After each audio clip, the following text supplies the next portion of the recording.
ನಮಸ್ಕಾರ. ಇಂದಿನ ನಮ್ಮ ಚರ್ಚೆ ನಾವು ದಿನಬಳಕೆಗೆ ತರುವ ಪ್ಯಾಕ್ ಮಾಡಿದ ಆಹಾರ ಪದಾರ್ಥಗಳ ಮೇಲಿರುವ ಲೇಬಲ್ಗಳ ಬಗ್ಗೆ.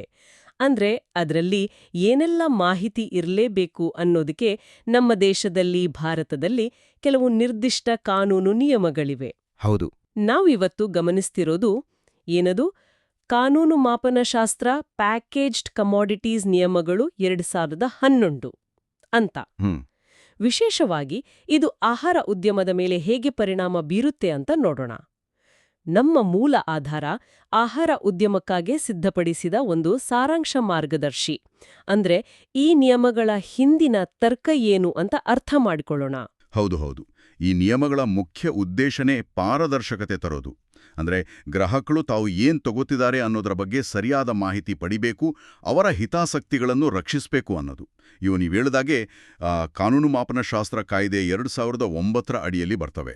ಹಾಗಾದ್ರೆ ಈಗ ನಾವು ಅಂಗಡಿಗೆ ಹೋಗಿ ಒಂದು ಬಿಸ್ಕೆಟ್ ಪ್ಯಾಕೆಟ್ ತಗೋತೀವಿ ಅಂದ್ರೆ ಅದರ ಮೇಲೆ ಖಚಿತವಾಗಿ ಏನೆಲ್ಲ ಮಾಹಿತಿ ನಾವು ನಿರೀಕ್ಷಿಸಬಹುದು?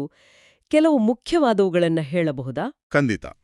ಮೊದಲಿಗೆ ನೋಡಿ, ವಸ್ತುವಿನ ಸರಿಯಾದ ಹೆಸರು, ಅದು ಏನು ಅಂತ ಸ್ಪಷ್ಟವಾಗಿ ಗೊತ್ತಾಗಬೇಕು. ಆಮೇಲೆ ಅದರ ನಿವ್ವಳ ಪ್ರಮಾಣ ಅಂದ್ರೆ ನೆಟ್ ಕ್ವಾಂಟಿಟಿ, ಅದು ತೂಕದಲ್ಲಿರ್ಬೋದು, ಗ್ರಾಮ್ ಅಥವಾ ಕಿಲೋಗ್ರಾಂನಲ್ಲಿ, ಅಥವಾ ಗಾತ್ರದಲ್ಲಿ ಮಿಲಿಲೀಟರ್ ಅಥವಾ ಲೀಟರ್ನಲ್ಲಿ. ಕೆಲವು ಸಲ ಸಂಖ್ಯೆನಲ್ಲೂ ಇರುತ್ತೆ, ಒಂದು ಪ್ಯಾಕ್ನಲ್ಲಿ ಎಷ್ಟು ಬಿಸ್ಕೆಟ್ಗಳಿವೆ ಅಂತ. ಆಮೇಲೆ ಬಹುಶಃ ಎಲ್ಲರೂ ಮೊದಲು ನೋಡೋದು MRP ಅಲ್ವಾ? ಗರಿಷ್ಠ ಚಿಲ್ಲರೆ ಬೆಲೆ. ಇದು ಎಲ್ಲಾ ಟ್ಯಾಕ್ಸ್ ಸೇರಿಬೇಕಾ? ಹೌದು, ಅತೀ ಮುಖ್ಯವಾಗಿ ಆ MRP ಎಲ್ಲಾ ತೆರಿಗೆಗಳನ್ನೂ ಒಳಗೊಂಡಿರಬೇಕು.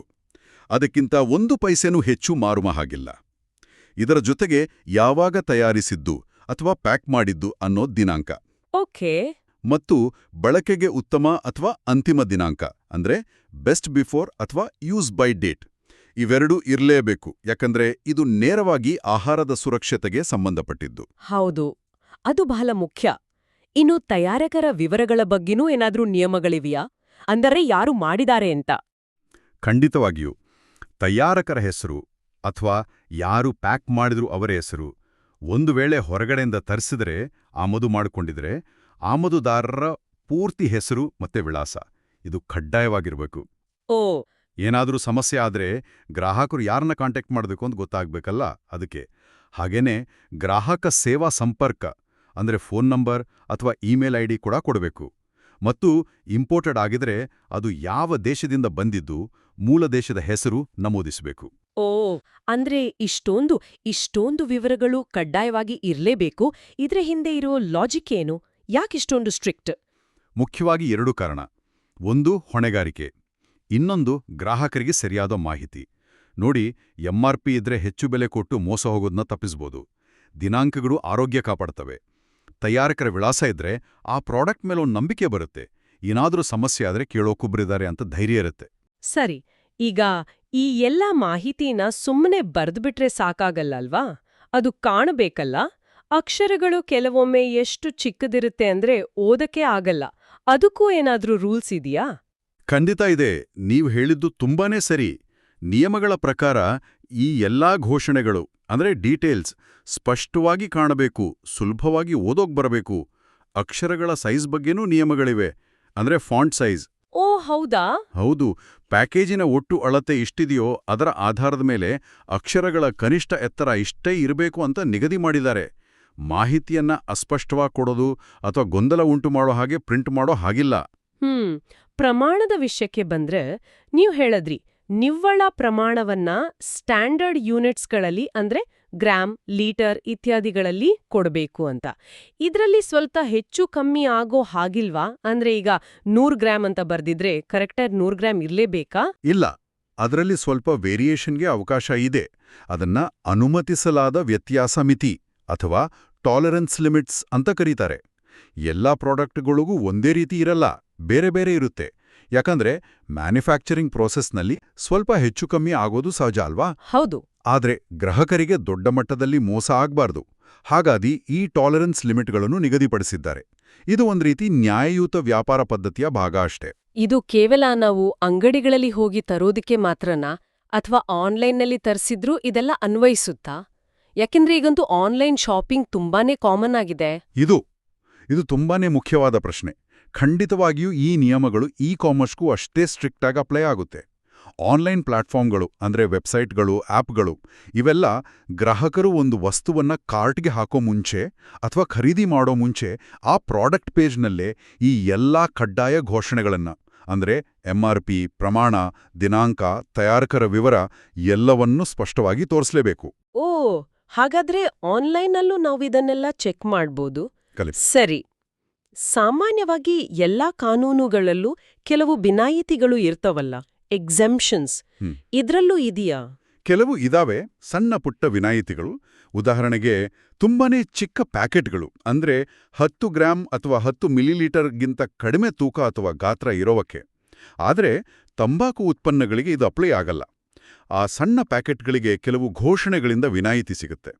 ಹಾಗೆ ನೇರವಾಗಿ ಆಸ್ಪತ್ರೆಗಳಿಗೆ ಸಪ್ಲೈ ಮಾಡೋ ಕೆಲವು ಸ್ಪೆಷಲ್ ಪ್ಯಾಕೇಜ್ಗಳಿಗೂ ಬೇರೆ ರೂಲ್ಸ್ ಇರ್ಬೋದು. ಒಂದ್ ವೇಳೆ ಯಾರಾದ್ರೂ ಕಂಪನಿಯವರು ಈ ನಿಯಮಗಳನ್ನೆಲ್ಲ ಸರಿಯಾಗಿ ಪಾಲಿಸಿಲ್ಲ ಅಂದ್ರೆ ಏನು ಕ್ರಮ ತಗೋಬೋದು? ಫೈನ್ ಹಾಕ್ತಾರಾ ಅಥವಾ? ಖಂಡಿತ ಕ್ರಮ ತಗೋಬೋದು.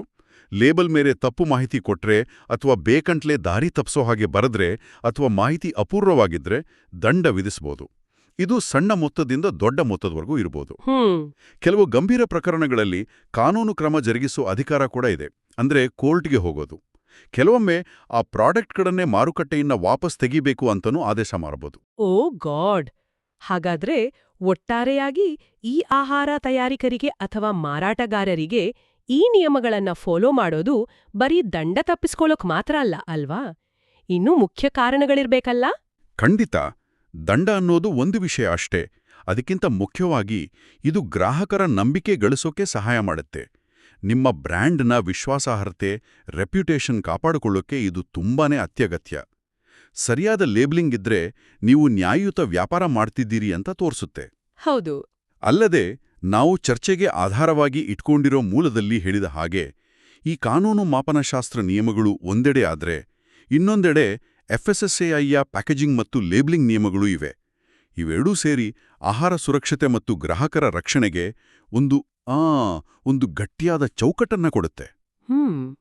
ಒಟ್ಟಿನಲ್ಲಿ ಹೇಳೋದಾದ್ರೆ ಈ ನಿಯಮಗಳು ಕೇವಲ ಪುಸ್ತಕದಲ್ಲಿರೋ ಕಾನೂನುಗಳಲ್ಲ, ಬದಲಿಗೆ ನಾವು ಪ್ರತಿದಿನ ಬಳಸೋ ಆಹಾರ ಸರಪಳಿಯಲ್ಲಿ ಪಾರದರ್ಶಕತೆ ಮತ್ತು ನಂಬಿಕೆಯ ಅಡಿಪಾಯ ಇದ್ದಾಗೆ. ಖಂಡಿತವಾಗಿಯೂ. ಕೊನೆಯದಾಗಿ ಒಂದು ಯೋಚನೆ ಅಥವಾ ಒಂದು ಪ್ರಶ್ನೆ ಅಂತನೂ ಹೇಳಬಹುದು. ನೋಡಿ, ಈ ನಿಯಮಗಳು ಒಂದು ಒಳ್ಳೆ ಫ್ರೇಮ್ವರ್ಕ್ ಕೊಡುತ್ತೆ, ಇದರಲ್ಲಿ ಸಂಶಯ ಇಲ್ಲ.